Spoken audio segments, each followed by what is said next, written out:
Kami mungkin puluhan miliar yang udah kami yang buat tambang ilegal. Udah dah. Berapa angkanya sekarang? Lebih di lapangan.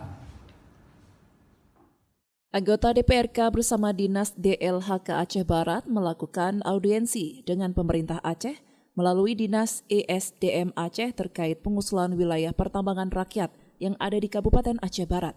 Pengusulan WPR tersebut pemirsa lantaran beberapa lokasi di Kabupaten Aceh Barat yang memiliki sumber daya alam berupa emas kerap dilakukan penambangan secara tidak benar dan ilegal yang tersebar di beberapa titik di 4 kecamatan di Aceh Barat, yakni Kecamatan Sungai Mas, Pante Cermen, Woila, dan Pantonru.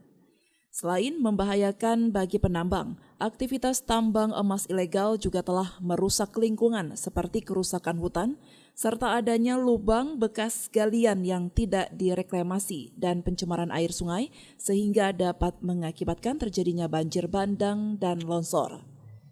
Tujuan lain dari pengusulan WPR ini yaitu untuk memberantas mafia tambang ilegal yang selama ini mengambil keuntungan dari aktivitas tambang tersebut. Tidak hanya itu, kehadiran tambang ilegal di wilayah Aceh Barat sudah menjadi parasit yang cukup merugikan daerah. Tidak hanya masyarakat sekitar, tetapi juga merugikan bagi anggaran negara. Karena jalan yang rusak akibat dilalui alat berat ekskavator milik tambang ilegal. Dan juga sedikit kita sampaikan tadi terhadap kondisi-kondisi pertambangan di Aceh Barat saat ini, dan juga kita meminta beberapa UP yang saat ini belum eksplorasi segera dilihat oleh SDM Aceh supaya bisa beroperasional.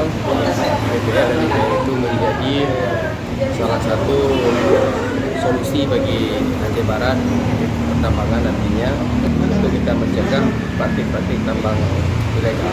Harapannya semoga Aceh Barat segera bisa diberikan izin pertambangan rakyat dengan sistem dikelola berkelompok atau berkoperasi. Pihaknya berharap pemerintah Provinsi Aceh untuk segera menindaklanjuti atas pengusulan wilayah pertambangan rakyat tersebut serta melakukan penindakan terhadap pertambangan ilegal yang ada di Aceh Barat.